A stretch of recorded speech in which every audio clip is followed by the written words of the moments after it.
ដល់លោកគ្រូអ្នកគ្រូបន្ទប់ថ្នាក់ទាំងអស់អញ្ចឹងសម្រាប់ថ្ងៃនេះគឺខ្ញុំចង់ចែករំលែកពាក់ព័ន្ធទៅនឹងការឲ្យសិស្សចូលប្រឡងប្រចាំខែនៅក្នុងប្រព័ន្ធ PLP អញ្ចឹង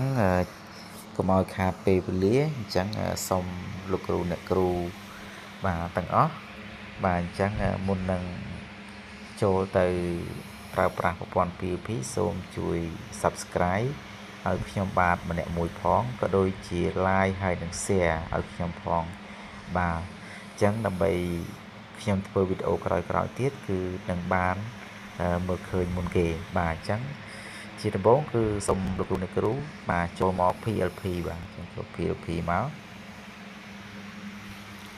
បាទអញ្ចឹងនៅពេលដែលយើងចូលដល់ PLP គឺលោកគ្រូអ្នកគ្រូនឹងឃើញបែបនេះ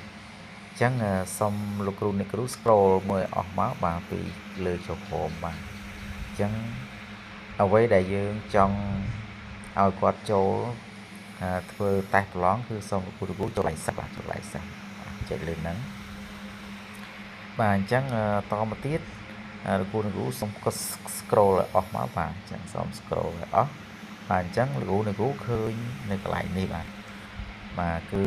ថ្នាលតេស្តនិងប្រឡងអញ្ចឹងលោកគ្រូអ្នកគ្រូចូលកន្លែងហ្នឹងមកឲ្យគាត់ចូលកន្លែងហ្នឹងណាបាទអញ្ចឹងនៅពេលហ្នឹងវាលោតផ្ទាំងសិស្សមកអញ្ចឹងបាទនេះគឺជាមុខវិជ្ជាដែលគាត់ត្រូវធ្វើការប្រឡងអញ្ចឹងមានមុខវិជ្ជាសម្រាប់ភាសាខ្មែរមុខវិជ្ជាគណិតមុខវិជ្ជាវិទ្យាសាស្ត្រនិងមុខវិជ្ជាសិក្សាសង្គមអញ្ចឹងសូមឲ្យលោកគ្រូអ្នកគ្រូនេះប្រឡងទៅតាមមុខវិជ្ជាបាទអញ្ចឹងចង់ប្រឡងភាសាមុនក៏បានគណិតក៏បានវិទ្យាសាស្ត្រក៏បានអញ្ចឹង4មុខនេះយើងចង់ប្រឡងមួយណាក៏បានដែរបាទអញ្ចឹងឧទាហរណ៍ថាឥឡូវខ្ញុំចង់ឲ្យកូនសិស្សនោះគាត់ចូលប្រឡងមុខវិជ្ជាភាសាខ្មែរណាបាទអញ្ចឹងយើងចុចលើហ្នឹងមកបាទអញ្ចឹងដល់ពេលចុចលើហ្នឹងគឺនៅក្នុងនេះគឺលោកគ្រូអ្នកគ្រូឃើញស្កេតឃើញនាទីបាទនេះនាទីអញ្ចឹងនាទីដែលត្រូវប្រឡងហ្នឹងគឺមានតែ39នាទីជាងទេអញ្ចឹងបើរាប់ទៅគឺស្មើនឹង40នាទីណាបាទ40នាទីអញ្ចឹងស្មើនឹង1ម៉ោងសិក្សាអញ្ចឹងមានថាសំណួរសរុបទាំងអស់គឺមានរហូតដល់32សំណួរអញ្ចឹងសូមលោកគ្រូអ្នកគ្រូហ្នឹងគឺបាទឲ្យគាត់ចូលប្រឡងទៅបាទអញ្ចឹងមុននឹងឲ្យគាត់ជ្រើសរើស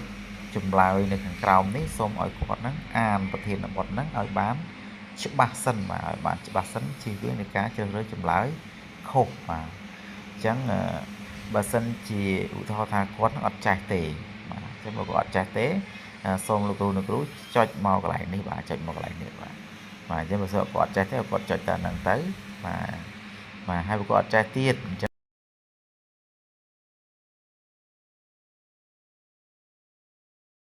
សូមលោកគ្រូអ្នកគ្រូនោះគឺចុចកន្លែងហ្នឹងទៀតមកអញ្ចឹងចុចរហូតទៅណាបាទចុចអាហ្នឹងគឺគេហៅថាយើងចុចរំលងនៅពេលដែលគាត់អត់ចេះអញ្ចឹងយើងចុចរហូតចឹងទៅណាបាទចុចរហូតទៅបាទអញ្ចឹង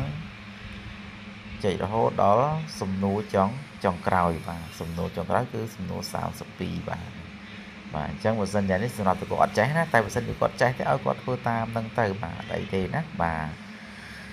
ហើយនេះគឺជាការចូលប្រឡងណាបាទនេះជាការចូលប្រឡងអញ្ចឹងសូមលោកគ្រូអ្នកគ្រូគឺធ្វើតាមហ្នឹងទៅហើយបាទណែនាំឲ្យគាត់ធ្វើតាមហ្នឹងទៅគឺនឹងទទួលបានលទ្ធផលហើយបាទអញ្ចឹងគឺខ្ញុំមានតែប៉ុណ្្នឹងទេដើម្បីធ្វើការចែករំលែកពាក់ព័ន្ធទៅនឹងការឲ្យសិស្សចូលប្រឡងប្រចាំខែក្នុងប្រព័ន្ធ PLP បាទសម្រាប់ប្រចាំខែកុម្ភៈអញ្ចឹងសូមបាទឲ្យលោកគ្រូអ្នកគ្រូក៏ដូចជា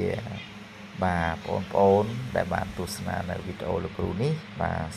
ជួបតែសុខភាពល្អបាទសូមអរគុណសូមជម្រាបលា